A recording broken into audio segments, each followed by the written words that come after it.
तारीख 27 अगस्त। इस तारीख ने मुजफ्फरनगर के लोगों की जिंदगी और उसके मायने बदल दिए। मुजफ्फरनगर से महज 20 किलोमीटर दूर है कवाल गांव। ये कवाल गांव का मेन गेट है और इसी से आगे जब कवाल गांव खत्म होता है 2 किलोमीटर के बाद मलिकपुरा गांव रहा।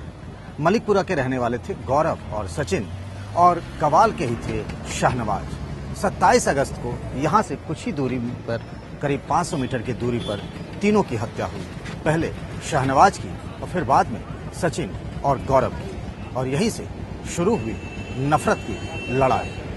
दो समुदायों के बीच नफरत की ऐसी दीवार खड़ी की गई कि मुजफ्फरनगर शहर बदनाम हो गया।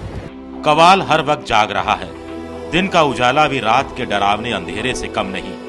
27 अगस्त को सवेरे 11 बजे के आसपास गांव के एक युवक शाहनवाज को 2 लड़कों ने मार दिया। शाहनवाज पर आरोप लगा कि उसने एक लड़की को छेड़ा था, जिस पर लड़की के भाइयों ने शाहनवाज की हत्या कर दी। लेकिन शाहनवाज के पिता कहते हैं कि उसके बेटे को बेवजह बदनाम किया गया और मारा गया।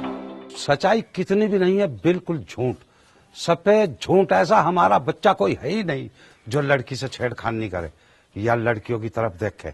ये तो सब परदेश में रहते हैं। अगर ये लड़कियों से छेड़खानी करने लगे और वो करने लगे तो इन्हें तो कोई भी मार सका कहीं भी।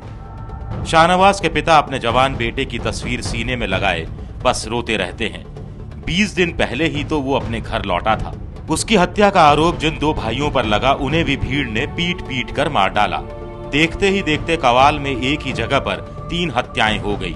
जिस लड़की के साथ छेड़खानी की बात कही जा रही है, उसके पिता कहते हैं कि बार बार शिकायत के बावजूद पुलिस ने उनकी एक नहीं सुनी। पुलिस में शिकायत तो करी जी, पर सुने भी कोई। मान ली एक शिकायत करी थी या पुलिस वाले कह दे जी रोड पे टाइम मान ले रास्ते को देख लिया करो, एक शिकायत करी और कोई ऐसी ज्यादा वो नहीं हुई। एक बार शिकायत करने वाली नौबत आवे, कोई पहले कोई ऐसी घटना नहीं आई। शाहनवाज की हत्या के बाद एक ही समुदाय के जिन 2 भाइयों की हत्या हुई वो मलिकपुरा के रहने वाले थे। एक 17 साल का और दूसरा 24 साल का। दोनों तरफ से जानसठ थाने में मुकदमे भी दर्ज हुए। अफवाहों का बाजार गर्म हो गया। बात फैली कि यूपी पुलिस कुछ खास लोगों पर मेहरबान हो रही है। सूबे के एडीजी की माने तो यही चूक हो गई। परिवार वाले यदि कोई मुकदमा किसी के नाम का लिखा रहे हैं और वो न लिखा जाए तो भी एक समस्या बन जाती है।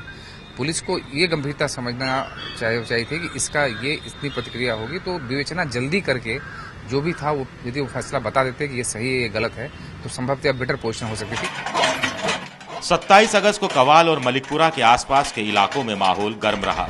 समाजवादी पार्टी के कुछ नेताओं के दबाव में मुजफ्फरनगर के उस वक्त के डीएम सुरेंद्र सिंह और एसएसपी मंजिल सैनी का देर रात तबादला कर दिया गया। अगले दिन यानी 28 अगस्त को 2 भाइयों के अंतिम संस्कार से लौट रहे लोगों ने जमकर हंगामा किया। एक समुदाय के लोगों ने दूसरे समुदाय के घरों और दुकानों में तोड़फोड़ की। डेड बॉडी आई, उसके साथ क्षेत्र में जो लोग थे सबको पता लगा ऐसे निर्मम हत्या हुई पीट पीट कर। दिन में 1 बजे के करीब सरेआम बाजार में, तो सबको दुख था। उसमें भी शोक प्रकट करने आए अंतिम संस्कार में। अंतिम संस्कार के बाद भी हमने जनता को सबको जो है शांति का संदेश दिया, भाई सब भाई शांति रखियो, कोई ऐसी बात ना करियो। उसके बाद जब लोग वापस जा रहे थे तो कुछ ऐसा पता नहीं किसने किया, जो भी कुछ किया, कोई तोड़ फोड़ बताने की।